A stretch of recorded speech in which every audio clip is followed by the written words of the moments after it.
Well, the mail was here just now. Well, for our purposes, let's say the mail was here just now. I'm going. It's time to go through some stuff and look at things and uh, you, look. I'm not going to be humiliated by a so-called unboxing video and then uploaded in my humiliation. I don't think so. I'm going to go through the stuff first, put it in bags, make sure everything's there properly. I'm not going to look like a fool for you. It's not worth it. Not worth it. Got some water. These videos are out of order. I'm telling you this because I want you to trust me for what that's worth. You know, if when we got nothing else, we got trust. I made a video last night, and right now it's sitting in open shot at like 57%. It's been going all night. I don't know what the deal is, but we're gonna get that up. It's gonna be good. Okay, stuff came in, and I made a promise, like I keep my promises to myself, to not buy any vinyl during the month of April. So let's say the last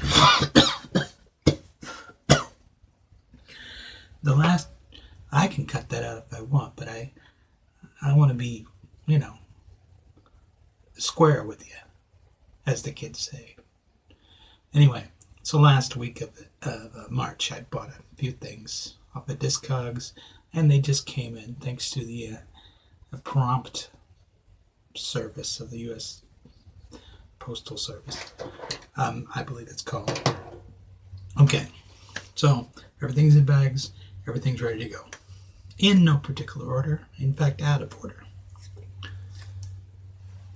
Frankie Valli, My Eyes Adored You. Written by Kenny Nolan, I believe. Yes, I Like Dreaming. David Soul, Don't Give Up on Us, baby. I'm just going to skip the back sides of these because the flip side's Black Bean Soup. It's not a song you know. Yeah, I'd be wasting your time, frankly. Four Tops, When She Was My Girl. After they moved to Casablanca Records, in the late 70s, Casablanca Records was signing every marginal disco act or anyone that had a disco song. And then they went bankrupt. It happens. But I also think there was a lot of cocaine involved in that. It wasn't just the disco songs or the fact that people stopped buying disco on January 1st, 1980. They just stopped. Okay. Windsong Records presents Starland Vocal Band, Afternoon Delight. These guys, and I think there were maybe two guys, two girls, who were called the American ABBA, they were given a TV show off the success of one song. And what people didn't count on was that they would never have another song. That this was it. Didn't see it coming. Turns out they weren't the American ABBA. Spiral Staircase. More Today Than Yesterday. Which is I can't see who wrote it right now, but a great early 1970s hit. Very poppy. Mungo Jerry, In the Summertime. I have legally, by obligations that, by a contract that I signed when I purchased this, I cannot play it until the 21st of June. Hopefully it's gonna be great. And I've talked about it on previous videos. I bought the album it lacked the single. Well, now, who's got the single? This guy, meaning me, has the single. Rock and Roll Dreams Come Through from Jim Steinman. Off that Bad for Good solo album, which was an amazing album. Right, speaking of albums, segue. Samantha sang Emotion. I once owned this on 8-track. And it actually has a, let me see, it's got that Emotion song, but it also has a cover of Eric Carmen's Change of Heart. I don't see any other significant thing. I don't really recall anything else from it. It was probably a good 25 years ago that I owned this on 8-track. And even in the 1990s, owning an 8-track was questionable at best. Now it's ridiculous. You don't want an 8-track now. Why would you? All right. There was these were, let's say, mostly $1 records. And so, but there was a bumper crop of one particular artist. And we'll see if you recognize the trend from these $1 records of who this artist of the day might be. This was well, I'm not saying as they came in the mail. Maybe, it's, but they're all came in today. This guy, Barry Manilow, won.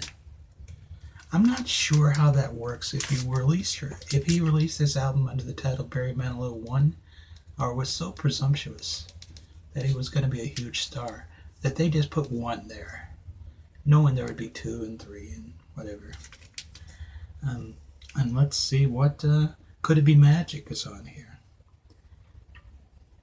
And a bunch of other songs that, frankly, I don't recognize.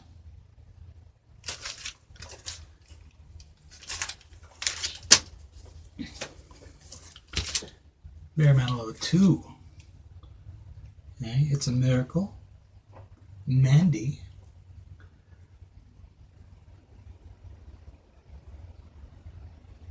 And look, he's got his dog. I believe it's a beagle named Bagel. I think that might have been him, or it might have been somebody else. That dog is gone, long gone. Barry Manilow, Trying to Get the Feeling. Of course, a little writing on the cover, Never Hurt Nobody. I love beagles. He's, as you may have indicated previously. Let's see. New York City Rhythm, Trying to Get the Feeling Again.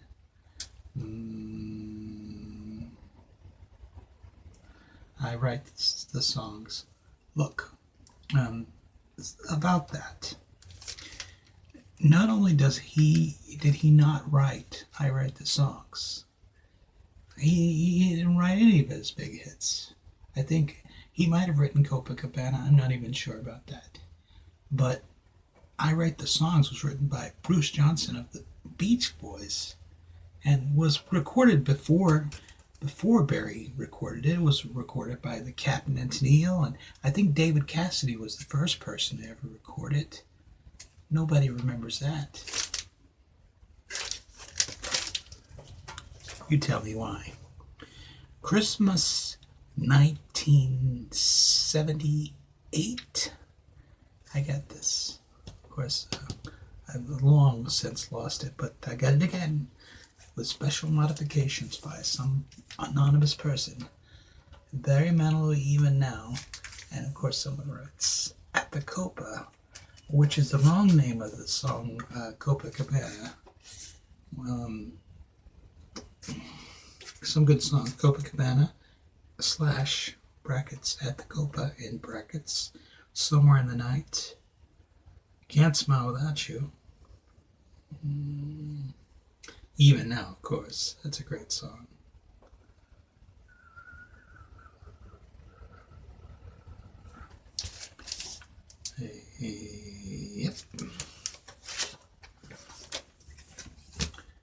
One voice, Barry Manilow. One voice, Ships. I Don't Want to Walk Without You.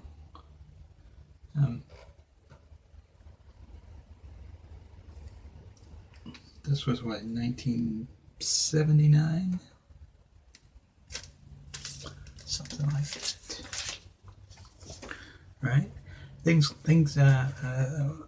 progressed. So you got Barry. Okay. Bermuda Triangle, I believe, was his attempt to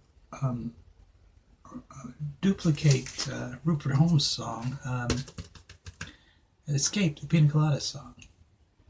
It was not as successful, but I always thought Bermuda Triangle was a hell of a song. I'm trying to think if there is... I don't see it. There's a... let's see, I Made It Through the Rain is on here. Somewhere on some album, and I thought it was Barry.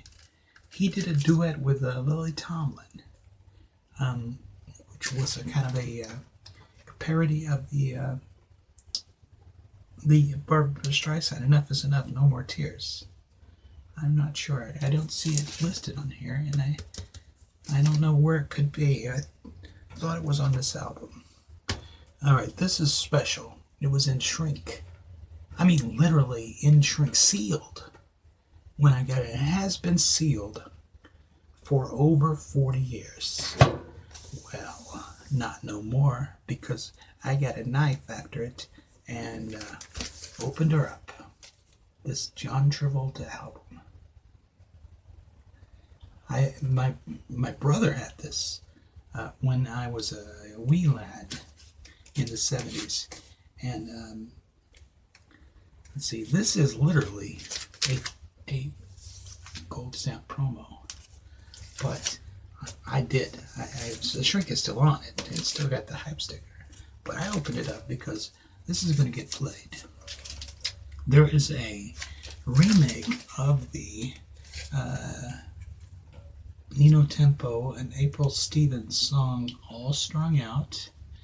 There is a it's really hard to read these, and he did a cover of the theme song to Boy in Plastic Bubble. He did a version of that for this album.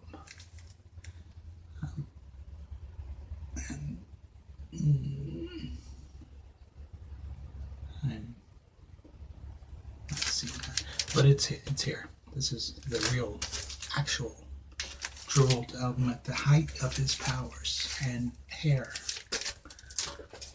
and alleged heterosexuality, which has been in doubt, hasn't it? I don't know. You tell me.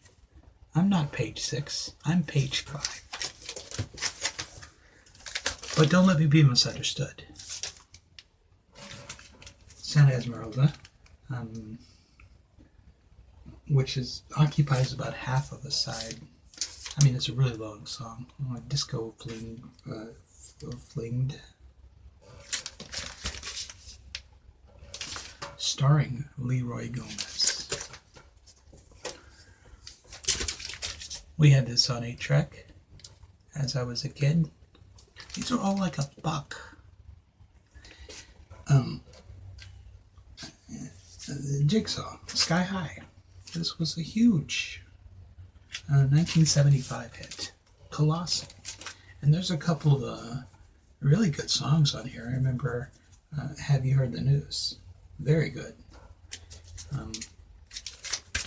The guy looks like Squiggy. That guy.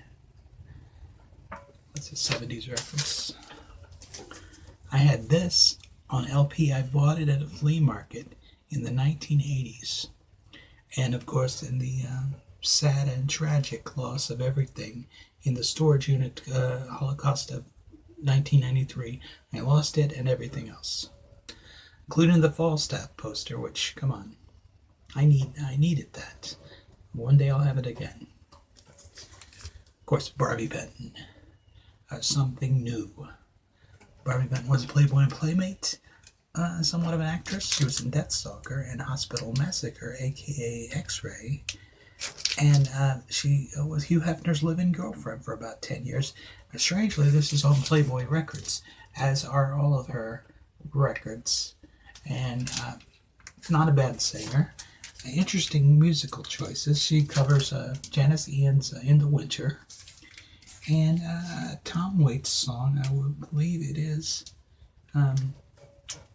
San Diego Serenade, I believe. Yes. Tom Waits cover.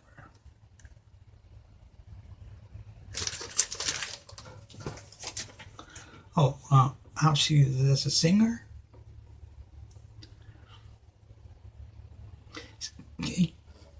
Great breasts. Dionne Warwick. This is a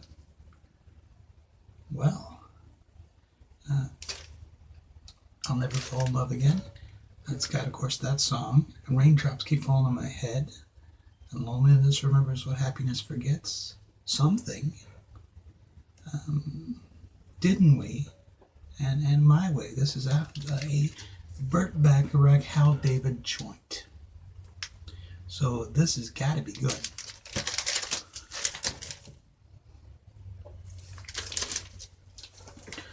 James Taylor Gorilla. Mexico, How Sweet It Is.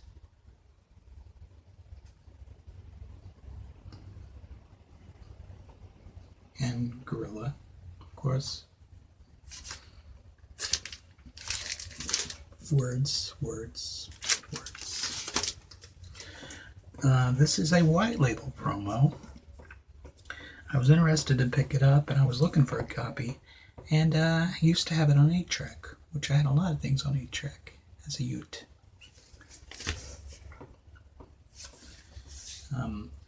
Great album. Really, really good. Sunrise, that's rock and roll. Never Gonna Fall in Love Again. Not the same Never Gonna Fall in Love Again as Dionne Warwick. This is a different one.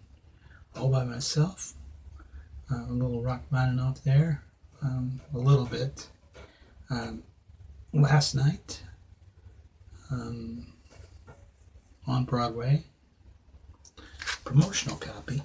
Not for sale. White label. Pretty good shape. Doesn't suck.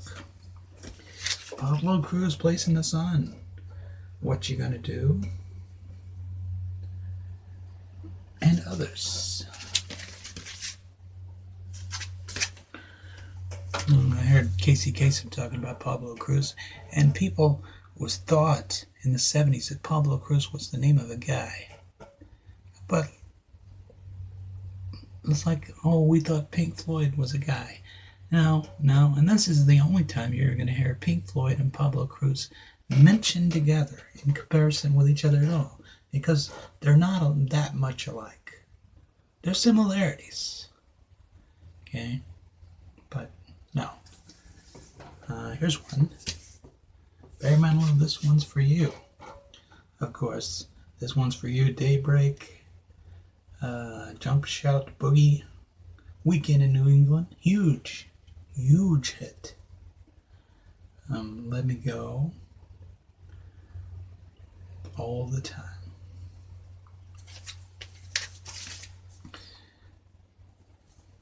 Barry Pincus is his real last name. I don't know if Manilow is his middle name. Anyway, Pincus. And Maria Moldauer. What is this? Is this Waitress in a Donut Shop? This doesn't have Midnight at the Oasis. This is a different album. This is the Dollar album. But actually, to be completely honest, the one with Midnight at the Oasis is in my next shipment, because I think she only did a few albums, but they're none of them expensive, and it's a matter of a leap of faith, a matter of trust, because she had one good song, but can she have more? we're going to find out, or not. Or maybe what's going to happen is a lot of these albums that I bought at Salvation Army, maybe they're not so good. But I consider it like a generosity thing in which if the ones that aren't that good will again see the Salvation Army at no charge. I might just give them to them because I think that's how that works. They sell it and make money. But I have a system. And when I go through these records and start reviewing them, there will be a numeric value assigned to each album by a scientific formula. You can't do it with singles because singles is like there's 2 songs, right? So you either like it or you don't. That's a yes or a no, right? But with albums, let's say on this Maria Moldauer album, there's let's say each album has an average of 8 to 10 songs, right? Okay, if you like, you might have to do some math to get a LCD. What is it, LCD? That's a screen. Yeah, to get a least common denominator. But you're looking at a 0. You're looking at a 1 to 10 average, right? But you know your high rated albums are they're gonna be 10. But let's say if you like all the songs, let's say you got a Tom Waits album, that's a 10. You got a Steely Dan album, that's a 10. If you've got a let's see who's really lousy. I'm trying to think of somebody. Let's see, you've got I can't even think of anybody that's bad, and that's weird because I don't buy albums that I know are bad. But I don't know. I'm just going to throw out a name, even though maybe I don't totally believe this. Let's say you've got a Lady Gaga album. Maybe a 1. Maybe there's only one good song on there. Maybe not even that. I can't think of any right now. In that case, you get the extra special designation 0. That's going to be the rating system when I finally get through here and start reviewing the albums properly. Of course, I won't be able to play clips from the albums because YouTube is a little strict on the copyrights. They're just a little, I won't say Nazis because that's overused. But let's say fascistic totalitarianism. We'll say that. But I will start reviewing those albums. And when that next video drops, there's a contest, you see, which you don't know about yet. But I've already, waiting for this open shot to finish processing the video. Due to circumstances beyond my control, it'll probably be uploaded tomorrow's. And contest to get my 1 million subscribers. You can be my 1 million subscriber and you'll get fabulous prizes as a result, whether you like it or not. It's going to happen. And so that video you'll see after this one or not, depending on if you open your eyes and look at it. I'm trying to remember how this thing works, but I think I just click this and then no, and then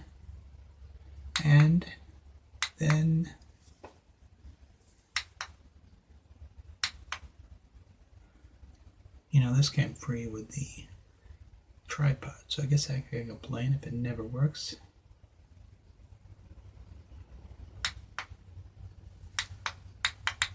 Well, here's what we do. Right this way.